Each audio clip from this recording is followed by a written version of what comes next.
Hello and welcome, 22nd of March, and spring is finally here, as you can see by the daffodils behind me. I only put these daffodils here last year. I moved them from nearby. If you can remember what this bit of the plot looked like last winter.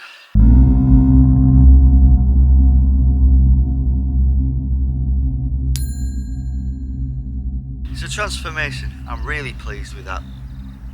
I put some allium bulbs in the ground past few months, so hopefully they'll come up and provide even more colour. So I've been busy lately getting ready for the growing season ahead. Let's have a wander down the plot, show you what's in the soil now and what's been going on. So we'll start at the front with the strawberries.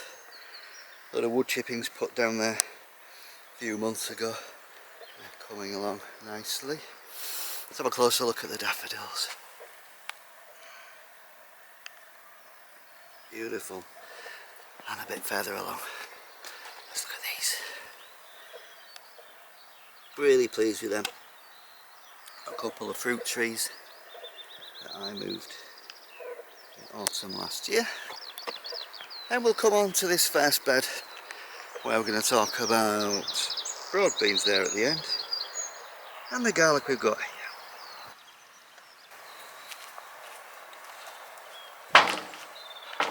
So my broad beans last year were a bit of a disaster. It was a wet winter and only one plant survived and produced beans. So I kept all the bean pods on that plant, dried the pods out on the plant, saved the seeds in the shed/greenhouse and put the seeds in the soil in December. I thought I was going to be a bit late, but they're all coming up. Well, there's a couple missing, but I'm really pleased with how they're getting on. Let's go have a look at the garlic. So we've got three types of garlic in the ground here. We've got two elephant garlics, which I bought from the garden centre. Got a couple of rows of Kingsland white garlic, which again I bought from the garden centre.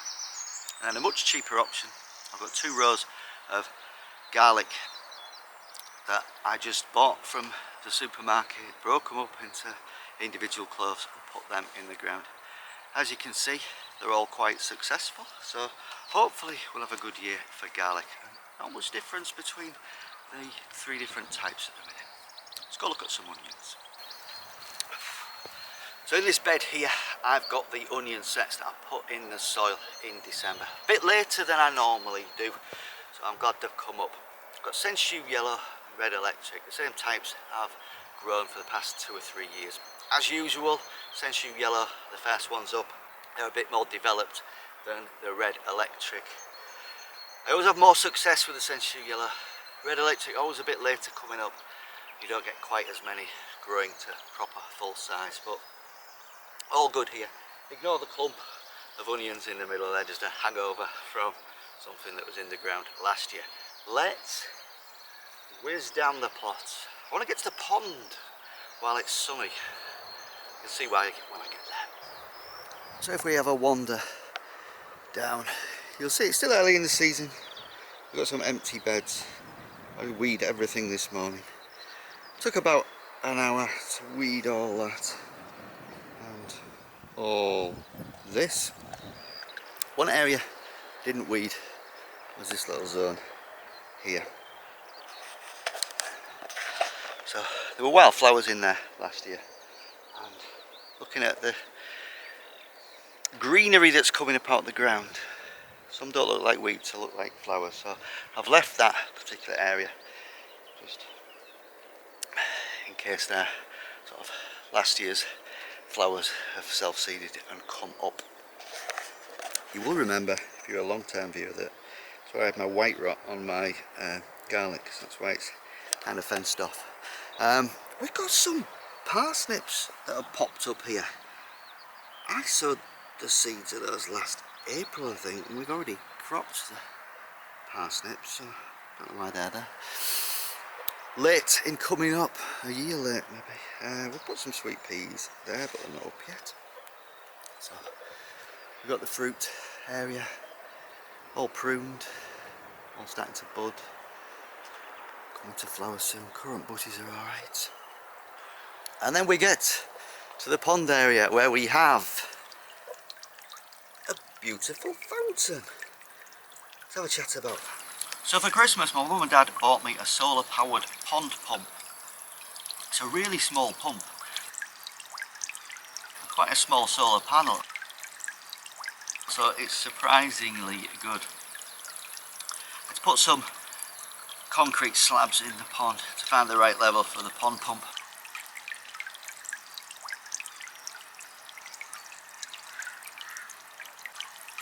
Wrap the top slab in plastic so the suckers on the bottom of the pond pump and something to fasten to, so it's going to stay in one place. Solar panel I put at the top of the bird feeder, fed the wire down the pole.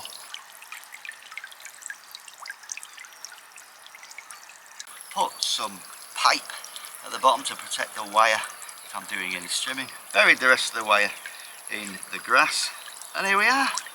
Looks great. Provide some aeration to the pond water, and a bit of excitement to the pond area too. Let's talk about the greenhouse. So the greenhouse, finally fixed that seemingly magic shelf that was somehow still holding things up. A bit of wood reinforcement underneath that, all good. Now, it's now a perfectly stable shelf. So last year we had a lot of issues with water. It was a moist year and slugs were prevalent, and when I built this greenhouse a couple of years back I only had proper roofing for sort of 3/4 of the roof. The last quarter was just sort of cobbled together, so water was getting in last year, which didn't help the slug situation in there. So I decided to fix that roof. So I was looking around at what other roofing materials I had. The only bit I could find suitable was in that shed door over there. So removed that and put a temporary fix of just some plastic sheeting up there, because I'm planning on doing something with that shed if I can find the time or justify the time. Anyway, so I'd initially just fixed that corner, put that sort of roofing material there, but it was still a flat roof and the water was sort of gathering in the middle and still sort of leaking down, even though I put sort of clear plastic waterproof tape, which was quite expensive, which I'd used to fix my pond last year. Really expensive, that tape. Anyway, so lessons learnt from last year. I didn't want to get into the same situation as when I fixed that shed roof last year, where it took weeks and weeks because I'd put metal sheeting on and I kept it flat. Needed to put a slope on it. I needed a slope on this greenhouse to get the water running off, but I needed a quick fix. I don't want to get bogged down in fixing stuff and not pay attention to the allotment. So quick fix was just loosen some screws so the roof could be lifted up slightly, shove some long bits of wood in there just to create a slope.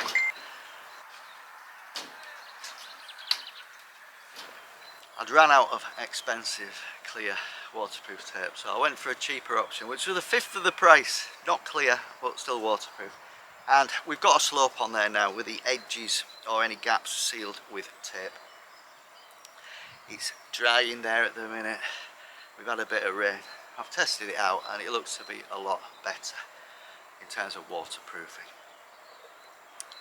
I want a nice dry environment in there, unless it's when I decide to water it. So all good in terms of the greenhouse. We've got a fig tree in there that's survived the winter. It's producing some nice greenery. We've got lemon balm in there. Right, let's have a quick wander down the strip next door. Let's do that.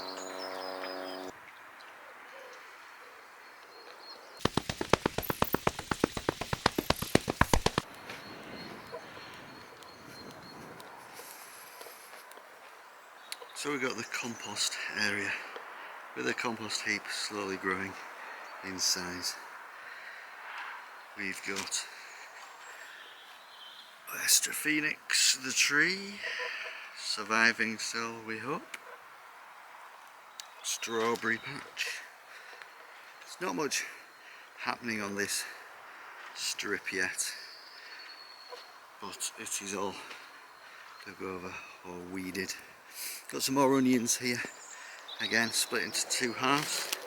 This half has got sensu yellow onions, which are a particular size, and this side is the red electric, where you have to look a lot closer to actually see any onions. We've tidied up this particular area. Just a bit of weeding and clearing. This is where the gladioli are, so I had to tidy up some old last year's stuff. Nice and weeded and prepped and ready. Got a couple of onions here that,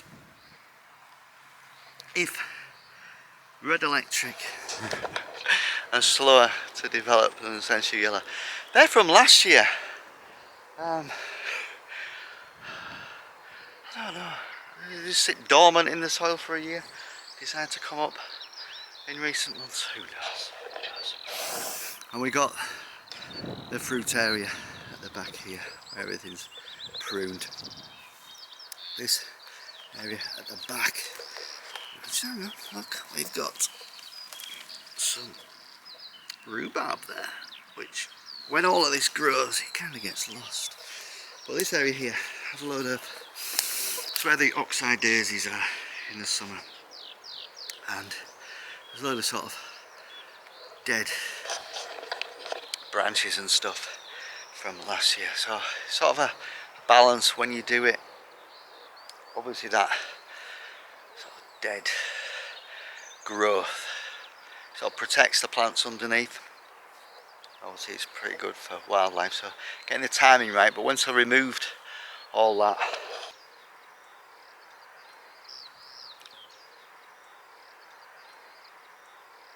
there's a lot of greenery under there, looking good. Right, so in terms of preparation, everything's weeded and ready. Got some chilies at home, they're coming along fine, so them between January, February, so some of them are really looking amazing. Some of them obviously due to failure of some of the early germination, sowed some back up. They're doing okay. And tomatoes I only sowed a couple of weeks back, they're coming on too, so yeah, we're all ready for the season. Just need to wait till the last frost has passed, so 2 or 3 weeks yet, and then we can start putting a load of stuff in the ground. Might go buy my potatoes this afternoon. All good here. Thanks for watching. Click subscribe, send me a comment. See you next time. Cheers. What I learnt last year was it was a damp, moist year. Slugs were prevalent, and in that greenhouse it wasn't a dry environment. There was a lot of moisture in there, which I don't think. I've got a plane going over, which is annoying me. We'll have to wait till that's gone, won't we?